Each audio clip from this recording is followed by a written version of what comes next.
مرحبا بنات، شلونكم؟ اليوم جيتكم بوصفة الخيار المحشى اللي هو الطرشي مالتنا. أنا هذا الخيار خاصبته كيلون ومجهزته، بس أنا ما مشرحته، ما أشرحه لأنه من شرحه راح ينهلك عندي، ما أشرحه بعدين منه طلعه أشرحه. يا الله يلا أبدي أحشي.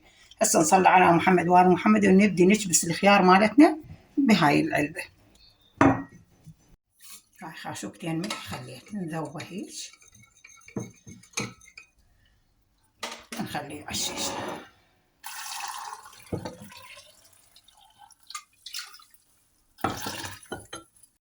وهاي بنات يومين نجي نلحق لين نلقيه مستوي.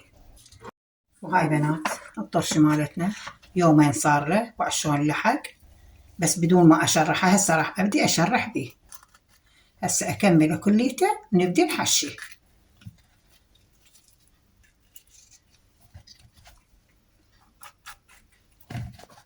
هاي سويت الثوم وكرفس وخليته بهارات طرشي وشوية كزبرة. هسه نبدي نحشي.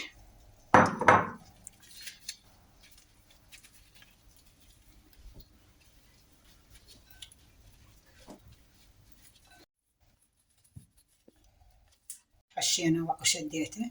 هسه راح تقولون شنو الغاية شادته؟ شادته على مود الحشو مالته الثوم والكرفس ما يطلع.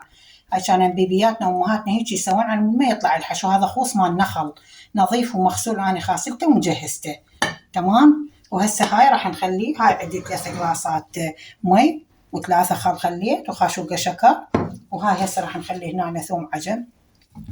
هذا ثوم العجم نحطه نوزعه هنا وهنا. هذا ثوم عجم. وهسه راح نخلي الخل.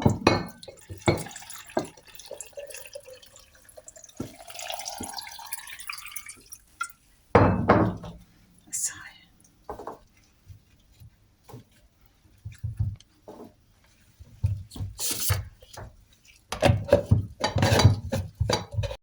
وهاي بنات اللحق مالتنا الطرشي.